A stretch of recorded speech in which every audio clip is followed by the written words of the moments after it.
Ini bukanlah rakaman ketika saya menjalani kursus PADI Open Water Course, tetapi ini adalah PADI Instructors Development Course. Hai diver sekalian, Assalamualaikum warahmatullahi wabarakatuh. Nama saya Faisal Musafa dan saya seorang PADI Course Director.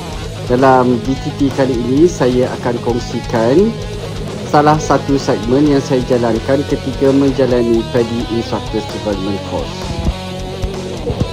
Kursus ini dijalankan khusus untuk para dive master yang ingin menjadikan scuba diving ini sebagai satu karier mereka, terutama sekali menjadi seorang jurulatih dalam selam scuba. Bagi para diver yang sudah pun mempunyai sertifikasi PADI Open Water Course, anda melihat skill yang saya jalankan ini menyerupai ketika anda menjalani PADI Open Water Course. Tetapi ini adalah cara bagaimana kita mempertunjukkan skill kepada orang ramai.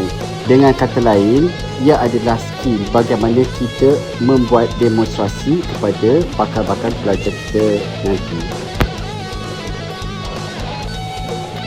Calon-calon IDC ini akan diajar dengan penuh keyakinan supaya mereka dapat menjalani tugas mereka sebagai seorang jurulatih, sehingga kan bakal-bakal pelajar mereka akan memberikan sepenuh kepercayaan kepada jurulatih mereka nanti.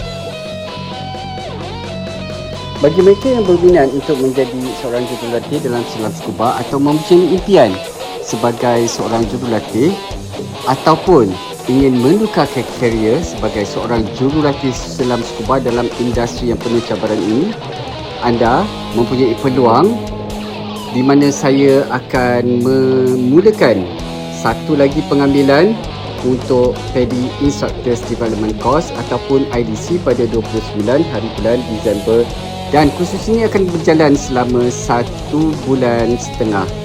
Anda boleh menghubungi saya untuk mendapatkan keterangan lanjut, dan kursus ini akan dijalankan di Petaling Jaya dan Kuala Lumpur, sehingga anda layak untuk menduduki peperiksaan dan bergelar seorang jurulatih selam scuba. Saya ucapkan selamat maju jaya dan saya rasa anda telah membuat satu pilihan yang tepat. Sekian, Assalamualaikum warahmatullahi wabarakatuh, dan jangan lupa untuk follow saya, copy, share, like di titik ini. Bye.